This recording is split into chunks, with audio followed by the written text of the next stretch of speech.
Hey guys, Jenna here. Welcome back to my channel where I take you on tours of unique homes. In today's video, we're going to meet the Smith family as they take us through their journey with downsizing into a non-toxic tiny home to improve the health of their young son.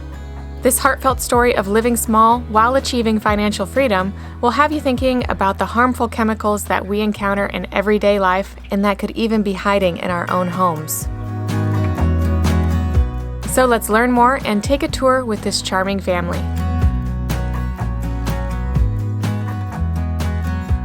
But first, I'd like to thank Nomad Internet for sponsoring this video.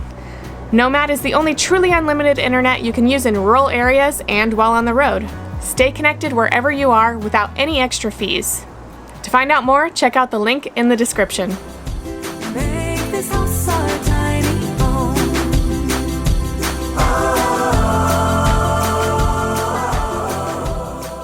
Hi, we're the Smiths. My name's Taylor. I'm Mason. And this is our tiny home.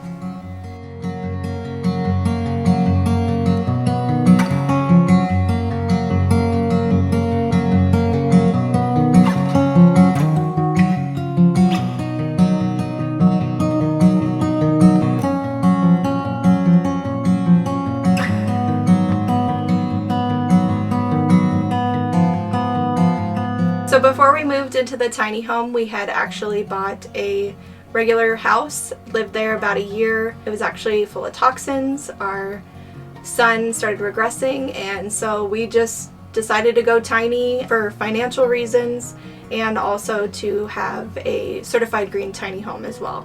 So I think what inspired me personally and then family the most was the fact that I really didn't have any time with the family. I was working nights at the time. I would, try to stay up all day on my day off and then sleep normally, and then it just was messing me up really bad. So when we finally got into the tiny home, it's literally I'm with them every second that I'm in the house. So just a lot more time with the family is what inspired me personally. And then also a good bonus was the fact that it drastically reduced our bills. So we've been in the tiny house just over a year. We got her a week before Christmas, 2019, and she was a perfect Christmas gift for us. But so we decided to go with Tumbleweed Tiny Homes based in Colorado, and they built it in 5 weeks. I think the main reason why we didn't build the actual tiny home is because I don't know that much about construction. I think if we did it, it would have taken closer, probably like 6 months to a year, as opposed to longer. Right, as opposed to the 5 weeks that we got it in. The total cost of the house after, or not including like delivery and setup and hookup and all that stuff, was about $93,000. And then, a couple $100 for us to, trench and get the electrical set up and the water and all that stuff. What we have in here is pine, and it's just milled. There's no stain, there's no paint or anything on it. We decided to do that. Our youngest son doesn't process toxins, so we wanted to keep the inside of this as natural as possible. That was super important with our house, is to have a space where he could be himself and something wasn't harming him over and over and over without us even knowing about it. So right now we are stationary. We are on a trailer, so it is able to be moved. We are fortunate enough to be on my mom's property. She has about an acre of horse property.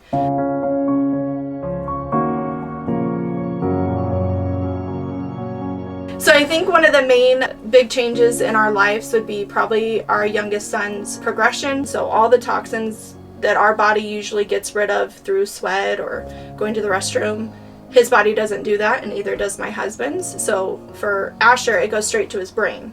So if he eats something he's not supposed to, I can tell, because he overstimulates. He regressed in our old house, had mold exposure, on top of he didn't have as clean as a diet he has now. And then with his gene mutation, it makes it worse for him. We love him no matter what, but he wasn't always this way. He used to talk, he used to say dada and mama and everything, and we moved and he slowly changed and became like a zombie.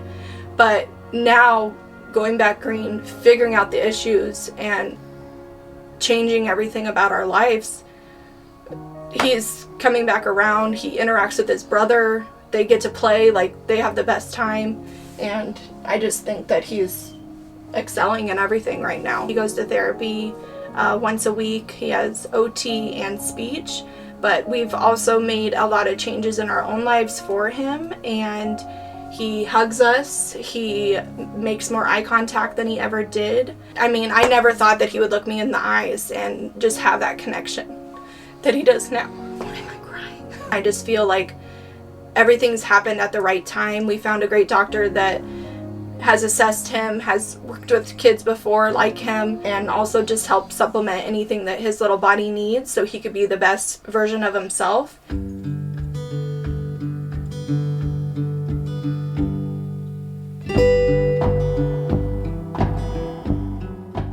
Come on in. So this is our living room. We decided instead of doing a little porch, which they usually do offer, to extend it all the way out so we had as much room as possible. This is something my son just got for Christmas. It's his therapy swing, and it works perfectly with the beam here. We move it usually over, and it's an extra seat for him, and there's plenty of room for all of us here on the couch.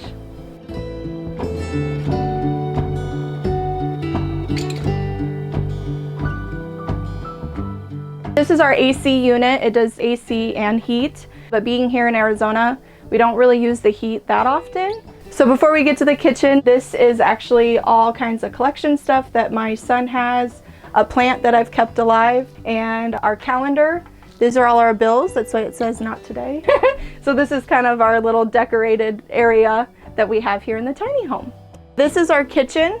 We decided to not do the upgrade with the oven. We kept it pretty simple as far as the money and things like that. We knew that we don't cook as often as we wish, but the 2-burner induction cooktop has worked great. We also have a juicer and a Berkey for our water and a microwave. Just like everybody else in the tiny homes, we got a magnet strip from my mom for Christmas, and it's worked out great whenever I need to cut fruit up for the kids or anything like that. It's super easily accessible, plus the kids can't reach it. We have a toaster oven down here whenever we need to toast anything. We have all of our pots and pans and rice cooker down here. All of our silverware and extra things. Our sink is just a single sink. But believe it or not, a year ago, we used to bathe the baby in here, and he fit just fine. He loved it. Now he's a little bit too tall, but that's what we have the shower for now. And across from the kitchen, we have our closet. So this has all of the clothes for my husband and I. So in here, we have everything organized, plus storage down below for our shoes. This is our fridge. It's an apartment-sized fridge. We got a lock on it. Again, have kids. If you don't want mustard on your couch, you get a lock. It has enough room for everything that we need. We go grocery shopping about once a week, and it's not for lack of room, it's more of the kids eat it, everything. And then across from the fridge, we have our stairs for the upstairs loft, but also storage for all of our food. This is our washer and dryer combo. It works really great. As far as drying goes though, sometimes it takes a little bit for the clothes to get completely dry, but my husband bought me a clothesline that's actually in the bathroom that I'll show you in a little bit.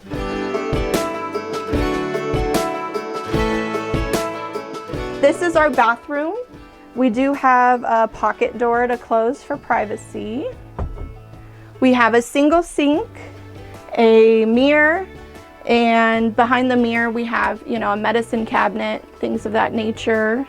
And then we also decided to go with a composting toilet. The reason why we did that is in order to stay where we're at right now on my mom's property, we probably would have had to put in another septic tank or something, and we didn't know how long we were gonna be here.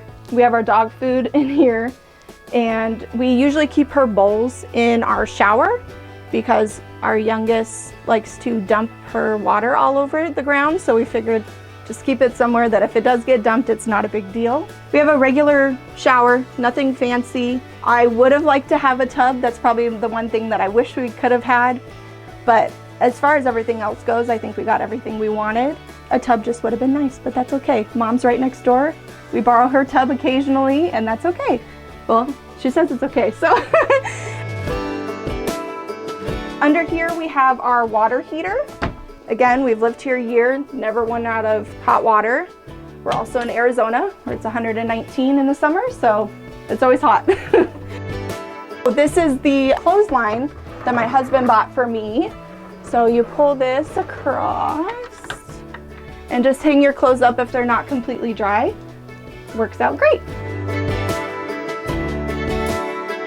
We also have a pocket door for our bedroom. When we first bought the tiny home, my husband used to work nights, and that was another thing that was important to us, was that I could close this off and still, you know, homeschool, be with the children, and he was able to sleep back here.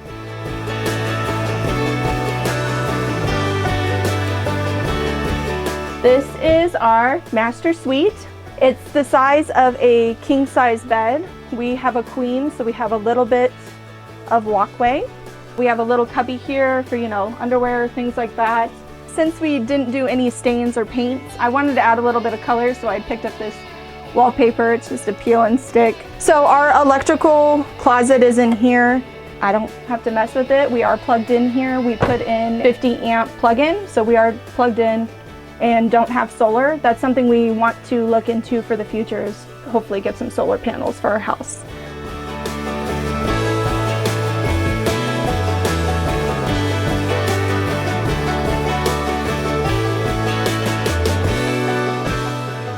So we decided to go with stairs. They are a little bit steep, but our son figured it out super duper fast, like how to get up and down. We haven't had any issues, any kids falling down the stairs, nothing. So this is the boys' loft. This is their sleeping side, plus all of their books back behind their bed. They have 2 windows on the side. So this summer it got way too hot up here for them to sleep at night. We did have a fan, but then we found a perfect AC unit that rolls around and gets this place super cold. I think it's for like 300 square feet, which is our entire home. These are 2 twin size beds, and if they ever don't want to sleep next to each other, the loft is 18 feet long. We opted to get it extended. That way the boys had enough room up here to play, have a separate toy area, and when they're older, you know, have their each separate area.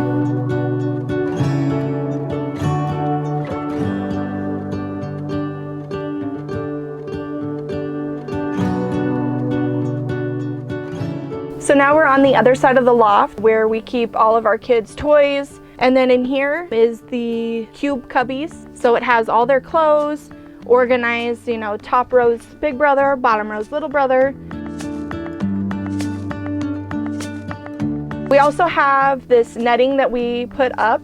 Again, another safety feature for the kids. So if the kids do, like I said, ever not want to have their beds side by side, one of those mattresses actually can fit over here, and we could rearrange this whole space. So this has been the complete inside of the tiny home. I'm gonna have my husband kind of walk you around the outside and see what we've done to the property to make it more home for us.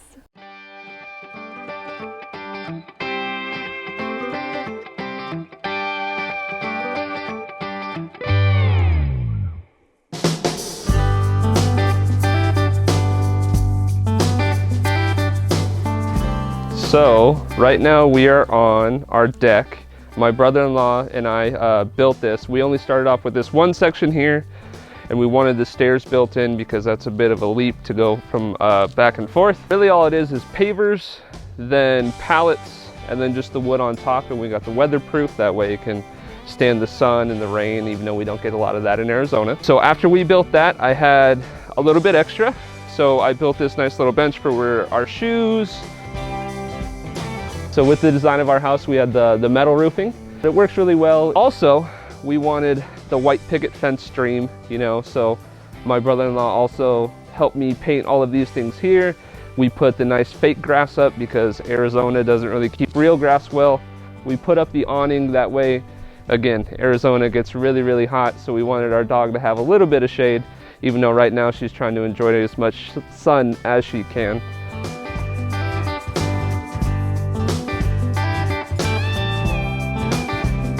We had to run our electrical from the main house to here, that way we had some way to plug in. So we had to trench all the way around, come through here and run 250 amps all the way here, that way we can plug in. We also have our water hookup, same deal, we had to run it from the main house. And then we have our gray water tank that goes right in here, and it goes to a gravel bed just right underneath. We do have the composting toilet, so it's not black water, we just run our normal shower and sink water through there.